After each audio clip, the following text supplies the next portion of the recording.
आ गया कि ICI module ही हमारा भगवान है। सो हेलो व्हाट्सअप फ्रेंड्स, तो आज की वीडियो में हम बात करने वाले हैं टैक्सेशंस को लेके, क्योंकि टैक्सेशंस के पेपर को देखने के बाद हम सभी लोगों को यही लगता है कि भाई इतना हार्ड पेपर ये ऐसा क्यों बना रहा है आईसीआई, राइट।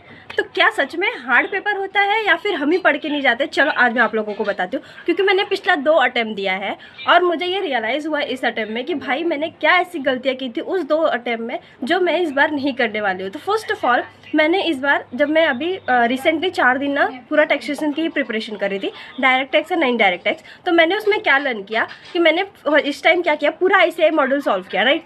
आईसीआई मॉड्यूल में जितने भी क्वेश्चन थे, छोटे से छोटे, बड़े से बड़े, या फिर जो भी क्वेश्चन थे, मैंने सारे के सारे सॉल्व किए। आफ्टर दैट अपने जो कॉन्सेप्ट होते हैं आईडीटी के, वो मैंने क्लियर किए। आफ्टर दैट जब मैंने अपना May 26 का पेपर सॉल्व करना बैठी, तो मुझे ऐसा लग रहा था भाई पेपर हार्ड नहीं है, मैंने ही प्रैक्टिस सॉल्व नहीं की थी उसमें, राइट। मैंने ही प्रैक्टिस ही नहीं किया था लिख लिख के कि भाई ऐसे क्वेश्चन आएंगे तो उसमें कैसे सॉल्व करना है, या फिर ऐसे क्वेश्चन आएंगे तो कैसे सॉल्व करना है। और जब मैं पेपर में देखी ये क्वेश्चन को, तो मुझे ऐसा लग रहा था भाई इतना न्यू क्वेश्चन क्यों बना के दिया एसआई वालों ने, इतना हार्ड पेपर क्यों बना के दे रहे हैं, हम बच्चों को पास नहीं करना चाह रहे क्या? लेकिन नहीं, हम बच्चे ही नहीं पढ़ रहे भाई। हम लोग अगर आईसीआई मॉड्यूल में जितने भी क्वेश्चन है, लाइक एक क्वेश्चन है अगर 2 लाइन का 3 लाइन का, तो उसको भी सॉल्व करो, वो भी एक बड़े से टोटल कंप्यूटेशन के क्वेश्चन में आ जा रहा है और हम लोग कंफ्यूज हो जा रहे हैं कि ये एडजस्टमेंट तो हम लोग कभी देखे ही नहीं बुक में, लेकिन बुक का ही आ रहा है और हम लोग कंफ्यूज हो जा रहे हैं क्योंकि हम लोग कभी उसको सॉल्व ही नहीं कर रहे हैं लिख के, राइट। तो जितने भी, मेरा एक ही सजेशन है भाई, आईसीआई मॉड्यूल का जितना भी क्वेश्चन है सारा सॉल्व करो। कुछ बच्चे होंगे, ऑनेस्टली अपने आप से पूछो भाई, क्या हम आईसीआई मॉड्यूल का सारा क्वेश्चन सॉल्व कर रहे हैं, या फिर सिर्फ हम लोग क्वेश्चन बैंक प्रेफर कर रहे हैं जो क्लासेस से हमें मिल रहा है।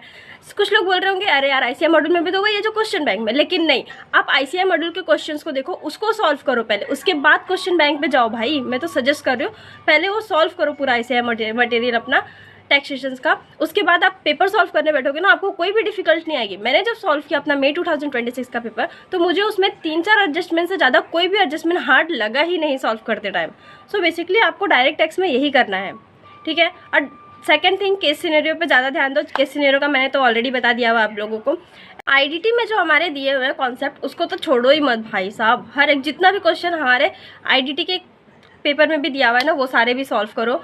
थ्योरी है आई नो, उसको सिर्फ रिवीजन करो, लेकिन करो जरूर यार। जितना भी ऐसे मॉडल में दिया हुआ है सब कुछ करो, एक भी क्वेश्चन छोड़ो मत भाई। आई नो इतना टाइम नहीं है, अगर तुम 1-2 चैप्टर छोड़ भी रहे हो तो ठीक है, बात की बात है, क्योंकि मैं खुद भी पूरा चैप्टर नहीं कर रही हूँ, पूरा सिलेबस मुझसे नहीं होने वाला, तो मैंने भी पूरा सिलेबस नहीं किया हुआ है। लेकिन जितना मैंने सॉल्व किया उस बेसिस पे मैंने देखा, तो भाई मेरे को ये समझ में आ गया कि आईसीआई मॉड्यूल ही हमारा भगवान है। अगर वो सॉल्व कर लिया तो समझो पास होने से हमें कोई नहीं रोक सकता। सो इस बार तो मैंने वही किया, आप देखते एग्जाम में पेपर कैसा आता है। कोई भी न्यू रिसोर्सेज उठाने की ज़रूरत नहीं है भाई, मैं तो बोलती हूँ आईसीआई मॉड्यूल ही कर लो। कोई भी क्लासेस का मत देखो, कोई भी रिवीजन लेक्चर मत देखो, कोई भी कुछ मत करो। अगर हाँ कॉन्सेप्ट नहीं याद आ रहा है तो रिवीजन लेक्चर देख लो।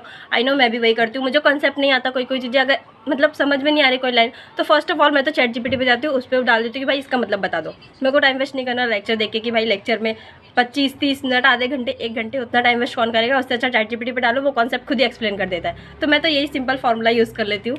आज से सिर्फ 10 से 12 दिन ही बचे हुए हमारे एग्जाम के लिए, तो all the best all of you. मेरा सजेशन जरूर फॉलो करना, I think you feel better in your examinations. तो चलो मिलते हैं नेक्स्ट वीडियो में, उसके लिए चैनल को सब्सक्राइब कर लेना। Bye bye.